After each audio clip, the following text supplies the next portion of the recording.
walked down the steps, and I don't know, I freaked out. I thought that I could wake him up. But his lips were blue and he was cold. That's what I remember.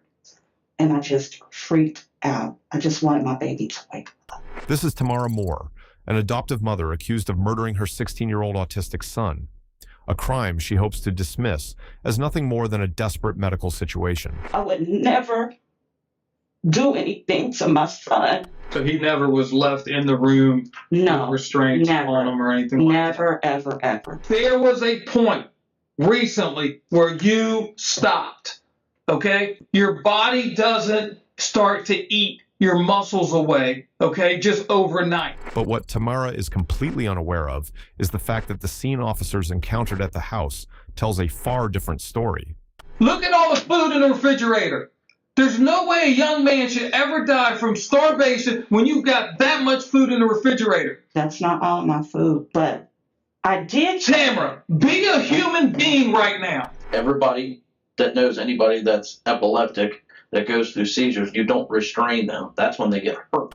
That was not weeks. He was changed every day. There were tons of pull-ups, tons of walking. That's a bold-faced lie that he was changed every day. Look at that. Jeremiah Moore was 16 years old. He was nonverbal and autistic, and he lived in Springfield Township, Ohio, with his adoptive mother, Tamara Moore, and her boyfriend, William Turnage. In the months leading up to his death, his living conditions had gotten worse. He wasn't staying in a bedroom. Instead, he was being kept in a basement utility room, a space not meant for someone to live in. There was no proper heating in that room, and the house itself had ongoing problems with electricity and hot water. Even basic needs weren't consistently being met. According to the medical examiner, Jeremiah had been restrained to a cot, not just when he died, but prior to that as well. On February 5th, 2024, Tamara called 911 and reported that Jeremiah had suffered a seizure and become unresponsive. The following morning, around 11 a.m. on February 6th, she spoke with investigators. She told them she had fed him soup, cleaned him, and that she always cared for him. She described his death as sudden, the result of a fatal seizure. But the evidence told a different story. Phone records showed that between noon and 4 p.m., she made around 15 calls, suggesting she wasn't consistently checking on him during that time. The autopsy findings were even more serious. Jeremiah weighed just 71 pounds, far below what would be expected for a 16-year-old boy. There was no food in his stomach or intestines, indicating he had not eaten for days.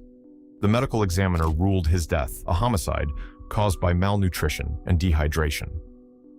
After 3 months of investigation, on April 12th, 2024, Tamara was arrested and charged with murder and child endangerment. So you understand that you're being charged with murder, okay?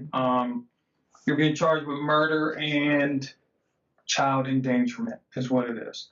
And the reason for that is after our investigation, after the autopsy and everything else, the coroner felt like there was no natural cause for his death. So I want to give you an opportunity to be honest. Sure. I can tell you, I know exactly what happened. Okay, I know why he died, how he died, and everything else. I want to give you the opportunity. I know you cared for him. You took care of him his whole life. That was your son. Just tell us what happened and what led up to him dying and how he died. For the most part, I've been very sick. I've been taking care of him and my mother the very best that I could. That particular morning, I had to find out some information concerning my mom's, whatever she had. I called my aunt because I was grieving and vomiting violently. I just asked William, can you check on JJ for me? I'm really sick, which I get. I have 3 autoimmune diseases. He said, okay. And what I do when I'm really, really sick like that, I have breakfast bars and applesauce. But he had a seizure the night before. So I was afraid for him to come up the steps because when he has seizures, he falls and he can hurt himself. He'll be walking or in the store, he'll just fall out. So I didn't want that. The downstairs is the only place that was heated the best, I thought. But as I researched and went down to clean, William had 2 heaters in the family room, which was pulling the heat. Our heat isn't really working adequately. When you say your heat, your furnace. So No, our electricity. Your electricity. Okay. Right, the furnace is fine. It's Okay. the electricity. Okay. So I've been calling to get around to see what we could do. And I'm sorry, I'm shaking, I'm freezing in here. Working with people working cooperatively to see if I can be on a list for them to help me get that done. So he went down and he said he's fine. And I've spoken with my aunt concerning my mom to ask her, do you know if she has any, anything? Can you tell me anything about any policies or anything? We need to get this done. For financial help. That's what you're Absolutely. looking for. Okay. Okay. And crying. It's still grieving the loss of my mother. We just laid her to rest in December. She passed of natural causes. So anyway, later on, she said, well, can you get down the steps? I said, yeah, I need to check on him. I made him something to eat and I called for him, but I was like, I remember, I don't want him coming up the steps because if he has a seizure, which he has done, he can fall down the steps. So I said, William, can you check on JJ for me? He was in the van, which he loved to do, just sit in the van. And so I said, and Diana, she said, well, let me talk to him. I said, okay. When I went downstairs, which was later on when I felt strong enough for myself, because I was very weak as well, I walked down the steps and I don't know, I freaked out. I thought that I could wake him up. But his lips were blue and he was cold. That's what I remember. And I just freaked out. I just wanted my baby to wake up. I just wanted him. And so I don't know what she said. I don't know what I said, but I said, I have to get William to help me wake him up. I went to the car, said, William, something's wrong with JJ. He's still sleeping. I didn't know that he was gone. I didn't know that he was gone. Mm-hmm. I said, look, I performed CPR on my mom, but I was like, I need some help. And he just sat in the van. He just sat in the van. And I'm screaming outside. I need help. I need help with him. He comes in casually and he goes downstairs. And I didn't know what to do. I was like, I have to call my mom. I thought I had to call my mom, and my mom is gone. I had to call my family because I wanted him to wake up. I didn't know, my mind wasn't right. And I called my cousin and he said, call 911. I said, I forgot to do that. I don't know what's going on. William was like, I don't know what happened. And I said, is he still alive? Is he still alive? And he said, I don't know. I don't know, Tammy. They wouldn't let me go back downstairs to hold him. William wouldn't? Okay. No. And I came back upstairs and I called 911. Still hoping that maybe he could still be alive. Still hoping that maybe he could still be alive. I would never do anything to my son. Watch Tamara closely as she explains what happened, because right away, something doesn't line up. She claims she completely freaked out the second she saw JJ's blue lips, but then she just casually walks over to the van to get William, like it's no big deal. Earlier, when she brings up her mother dying of natural causes, her tone flips. It's not grief, it's sharp, defensive, almost like she's pissed off about being questioned at all. That scattered timeline plus the irritated edge, it doesn't sound like genuine panic. It sounds rehearsed, like she'd already run through every line before the detective even sat down. What really stands out is when she mentions doing CPR on her mom in the past, but there's zero mention of trying it on JJ. That missing piece exposes a clear emotional disconnect. This is something you see in a lot of long-term neglect cases with disabled kids. Parents can slowly detach over time, starting to view their child more as a constant burden or problem than their son who desperately needs them. What about the restraints on the cot? The restraints on the cot is when he had his seizures, he would bite and kick, but they didn't really work, so I didn't even use them. You mean during his seizures? He would Correct. bite and kick? Yes, he would. Okay. And it'd be easier to administer his rectal and or either his nasal medication. Okay. Is that how he gave it to him? Mhm. Okay. Did he have both? Excuse me? Which one would you use most of the time, the rectal or the The nasal? nasal. The nasal. Okay. Mhm. So I'm going to show you some pictures, Mhm. and I want you to just sort of explain why the marks would be there the way they are.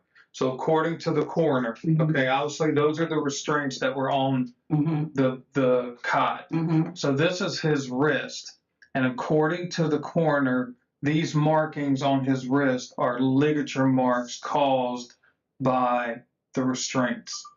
Mhm. Turn it off. Can you explain that to me? I can, but he never. We didn't use these. I quit using them. You quit using them. Yeah, So they you didn't used really them work. in the past. Yes, I did. Okay. A couple of times, and then I stopped. Okay. Is there a reason why you left them there, or you didn't take them off, or? I'm just trying to understand. I understand. Okay. I just didn't take them off. Okay. How long ago when was the last time you used them? Probably last year. Last year. Mhm. Okay. And you would use them when he had seizures, Mhm. is that correct? That is correct. Okay. Only to administer his medications for my safety. Okay. That's how So you put him in the restraints, give him his medication, and then would you leave him in the restraints until he calmed down? He will Because I calm know, down immediately. okay, because I know your statements were after a seizure he'd get aggressive. Mhm. Is that true? It would be, yes. Okay. And then once the medicine kicked in, he would calm down. Okay, so you kept him in the restraints just as long until he calmed down, Correct. and then you take him out of the Mhm. restraints. Okay, so he never was left in the room No. with restraints Never. on him or anything like that? Never, ever, ever. Okay. When he would get aggressive, would you put him in the laundry room and lock the door? So he Absolutely couldn't not. come after you? No. Or William? No. Okay. No. Okay. So let me ask you this. I know you had a dog, Mhm. and we found this dog collar right underneath the head of his cot. Mhm. Okay. And again, according to the coroner, these ligature marks on his neck match up with the same size of the dog collar. So, I never put a dog collar on him. JJ would scratch himself. okay. Okay. I'm just trying to I understand because obviously the coroner's telling us something, Right. and she's saying that these ligature marks have the same size as this dog collar. No, that is Now- my. Okay, I understand. Okay, but you're saying you never use that to hold Never. him down or anything Never. else. Okay. Never. All right. When a parent does something this horrific to their own child, the mind goes straight into survival mode. The guilt is crushing. Facing what she's done, even to herself, would break her completely. So Tamara falls back on classic denial and minimization, the go-to defense mechanisms we see all the time in filicide and severe neglect cases. She claims the restraints were only needed for his seizures and that the dog collar was just there to stop him from scratching. She even told the detective point blank that she never put a collar on JJ, but the evidence tells a much darker story. The medical examiner found clear ligature marks around JJ's neck that matched the exact width and pattern of the dog collar recovered from the scene. And it wasn't just lying around somewhere. It was positioned directly under where his head rested on the cot. The restraints were still attached to the bed, and JJ had both fresh and older marks on his wrists from being strapped down for a long time. The more monstrous the crime, the harder these parents fight to protect their image as the good mother. They'll twist every detail to keep that identity alive. So if I tell you that JJ, the cause of death for JJ was that he starved to death, would you be able to explain that to me? Why? I couldn't explain that. He ate all the time. Well, I know he had pica, so he wanted to eat all the time, Yes, correct? he had pica. Yeah.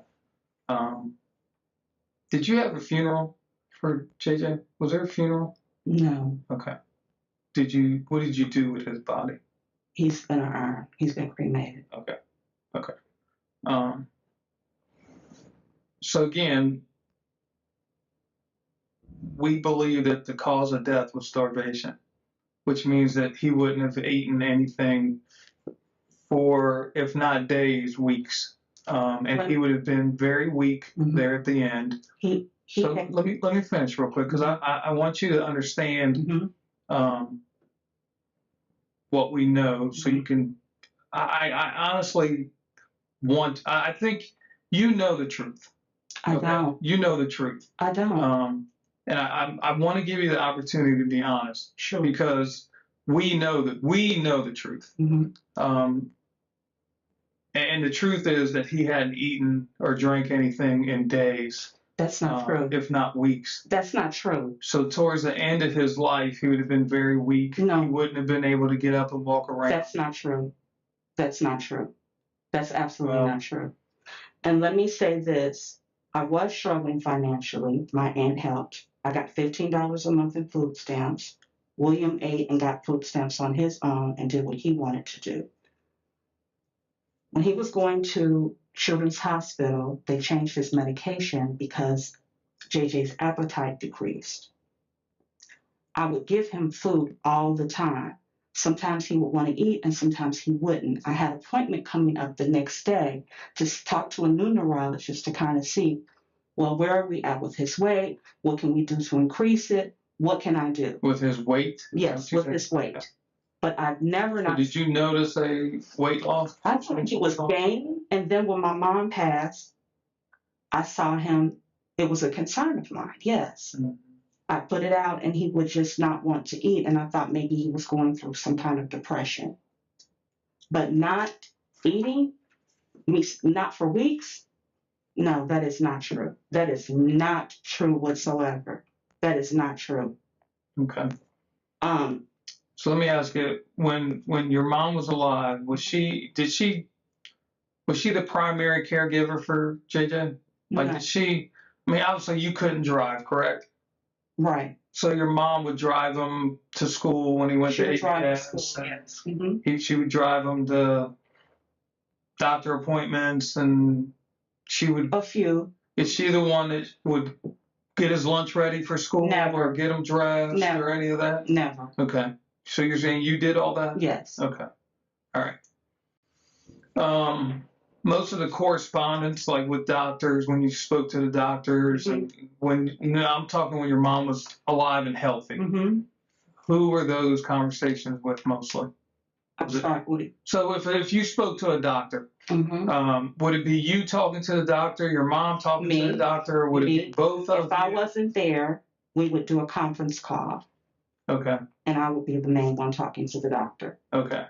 So your mom, how much involvement did your mom have in taking care of JJ?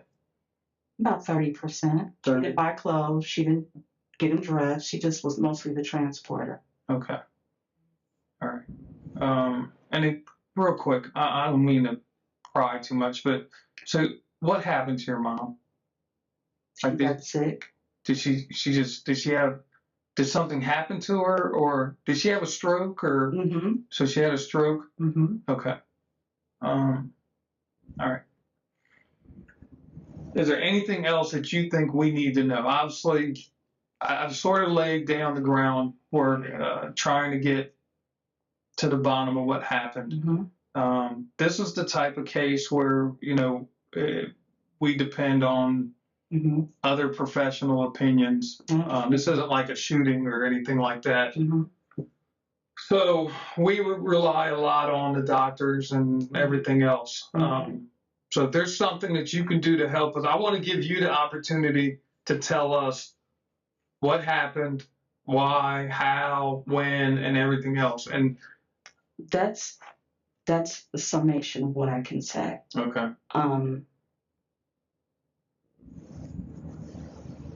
I didn't know that was the cause. I didn't know that that was what was going on.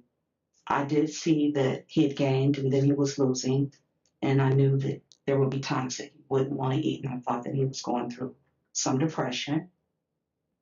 I made an appointment with a neurologist because the last medication made his appetite decrease, but I fed him. Now, let me ask you this, because again, I want to make sure I understand, because I think in the previous, all I know is what you told us before. Mm-hmm. In the previous interview, you mentioned how he had pica, Yes, and he would get into everything. If he could get his hands on some food, he would get in it and he would eat it. And now you're telling us that his appetite was decreased, and yeah, in the past. So he with would do pica though, would that medication still? No, the pica had decreased, but I think that after talking with his old doctor, he said, my concern is that this medication is probably causing him to have a decrease. Let's switch it. Who's his old doctor? Dr. Shapiro Okay. from Children's Hospital. So why are you no longer seeing Dr. Shapiro? He retired. Okay. You think that doctor that you tell, you think she's going to tell us that she said that? Yes, You think she will tell us that? I she said do. that? Yes. I don't necessarily think that would be the case, because I feel like with today's society and medical advancements, I think people can do a lot of things that don't need them to be that way. But I and Detective Ko and anybody else does, but we want to know why. We want to know why things happen. Sometimes we don't get the answers, and I don't think we're going to get those answers today from you either. But you don't even seem sorry or upset or have any remorse for what's going on. And the fact that we're sitting here telling you that the child that you adopted at the age of 11 months suffered for the better part of at least a couple weeks, if not longer, and was in a basement in a room that had nothing but chemicals and cement, and the best place for him to be is all this. None of this makes sense to me.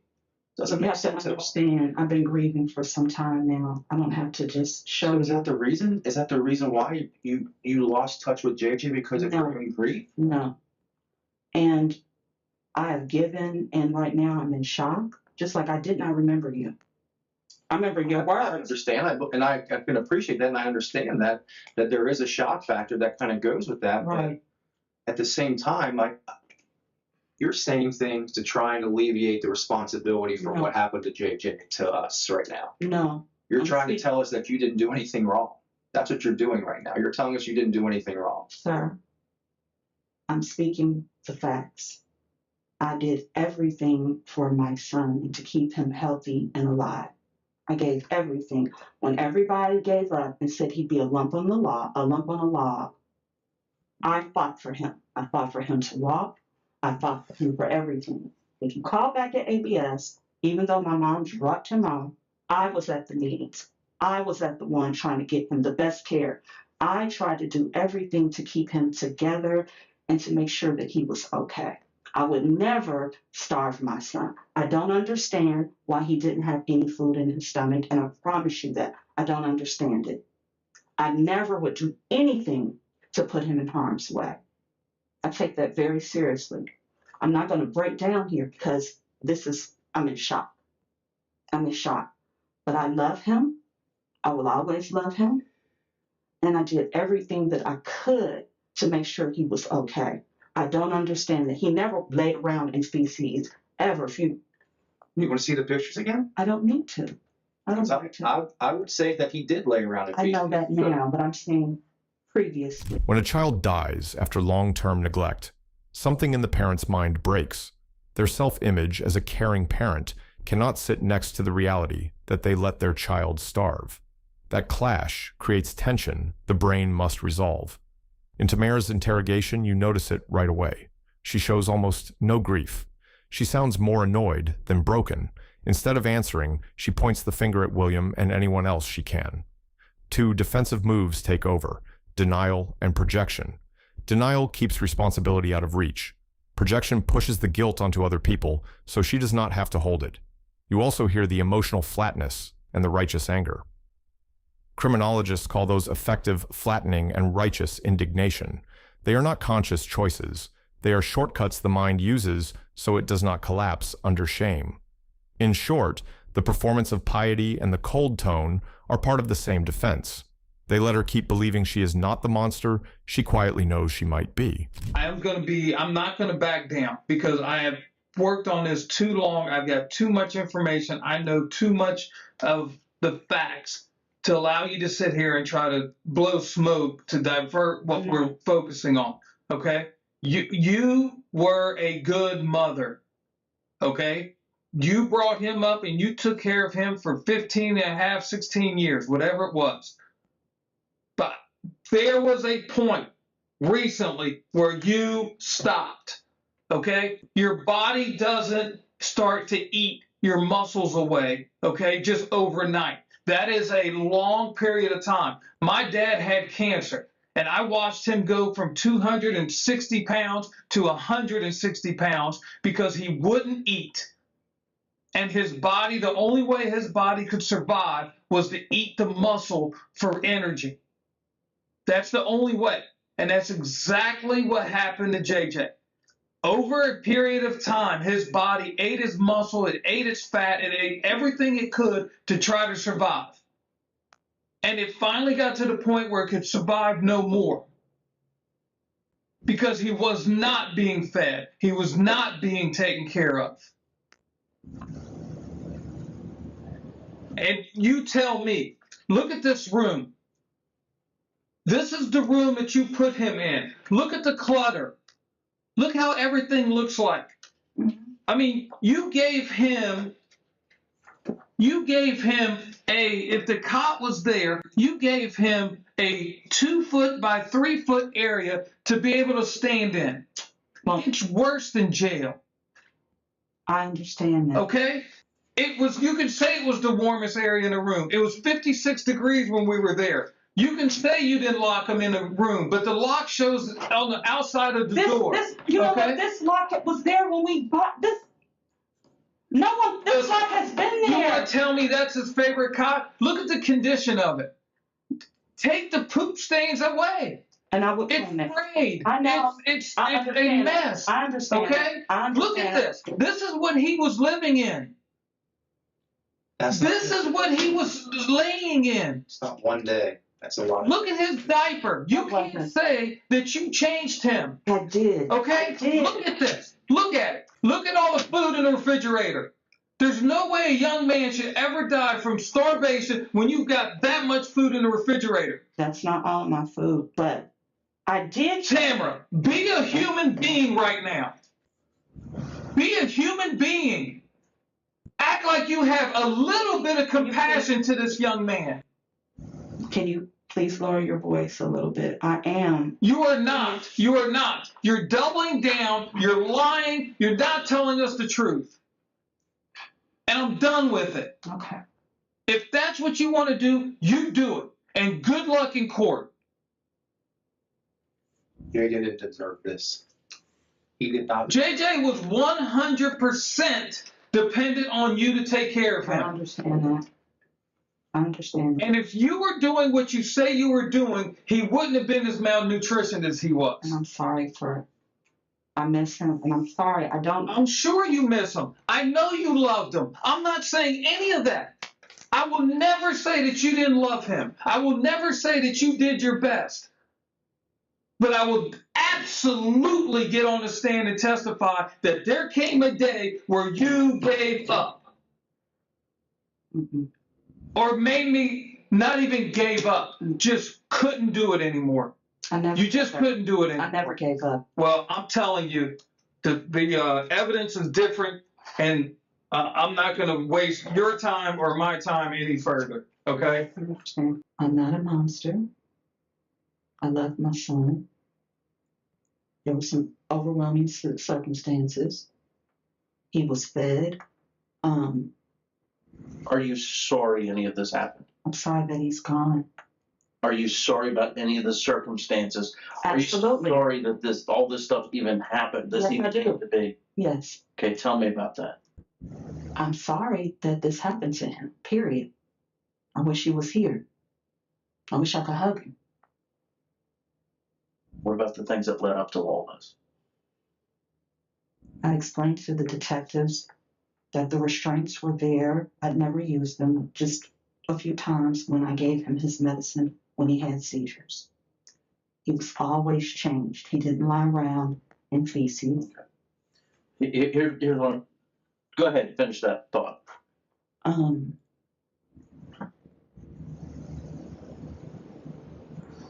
I fed him. That was the warmest place that I thought at the time, and it was temporary. He could come upstairs, he could walk around, he could go outside. He wasn't locked in a room with just this. Here's what I'll tell you. I believe what you're saying is true and accurate, okay? Up to a certain point. He obviously thrived. I mean, he was 16 years old, okay? So you've had him you had him 15 years. He obviously, at some point in time, that was true.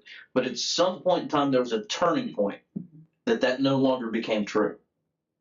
And I'm guessing your mother passed when? November. Okay, so 3-4 months before all this happened. I'm going to guess that was a turning point in your life. It was a turning point in my life. I imagine it's a turning point in 99.9% of all people, when their parents die. It's supposed to be that way. You're supposed to outlive your parents. Yeah. I imagine that was the same thing for you. I'm not going to beat a dead horse here, okay? Because it sounds to me like you're not accepting the fact that you're responsible for all of this, let alone going to say you're sorry for all of this. I mean, this is all you. All of this. This is 100% you. Okay? You're responsible for all this. He's yours to take care of. And you did not take care of him. You did not give him enough nourishment or attention to survive. And he died. That, I'm sorry. For that, I'm sorry. What are you sorry about? That he's gone. That he died. Are you sorry that you were responsible for this, and you're sorry that it happened, and you were overwhelmed? Yes, I was overwhelmed. Would you be a fair statement to say because you're overwhelmed, some things were overlooked? I was sick that particular day, and I depended on someone that maybe I shouldn't have depended on. That's fair to say. So yes, that becomes part of the factor of being overwhelmed. Yes. Yes. Trying to get things together, trying to get electricity that particular day on the phone, trying to call OPERS to see if my mother had something left for us I could get the electricity. Yes, I was overwhelmed. Absolutely overwhelmed.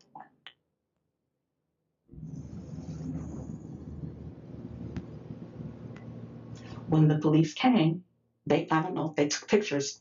There was food there because I was wanting him to eat later. There was food where? In the kitchen, on the kitchen counter. Okay. So what you're saying is all of this is self-inflicted, okay?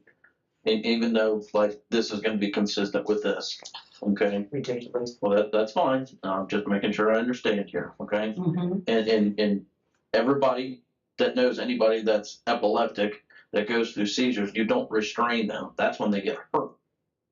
He got aggressive during that time. He would bite, kick, and to be able to get medication, and either rectally or nasally, I would have to do that.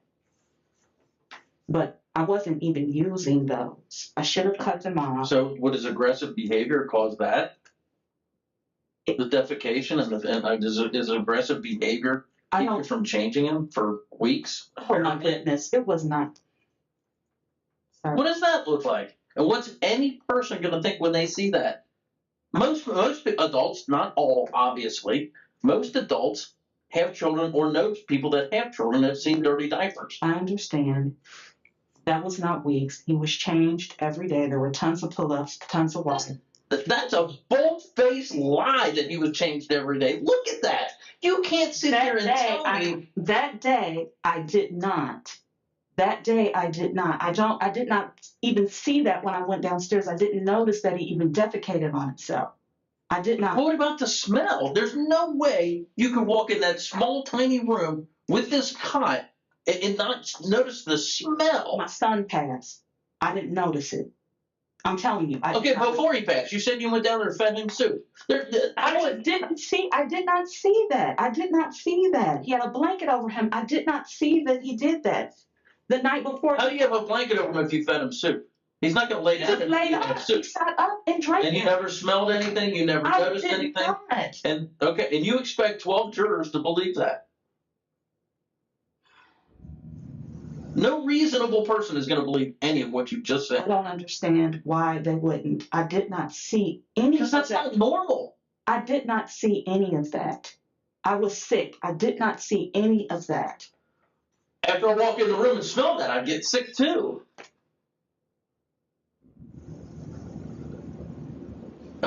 I mean, I'm basically laying this all out to you, like saying, hey, I screwed up. I'm going to take responsibility for my actions here. And you're just like, nope, not going to happen. Can I Both Tamara and William took plea deals instead of going to trial. In August 2025, William pleaded guilty to involuntary manslaughter and child endangerment. He was sentenced to 11 to 15 years in prison and is at Noble Correctional Institution with a possible release around 2035. Tamara pleaded guilty in November 2025 to involuntary manslaughter and endangering children. The judge gave Tamara the maximum sentence of 15 years at the Ohio Reformatory for Women, so she won't be out before 2039. Thank you for going through this case with Red Bear Interrogations. These situations are difficult to cover, but examining the details matters. If you want more interrogation-focused analysis, you can watch the newest upload or another recent case on the channel.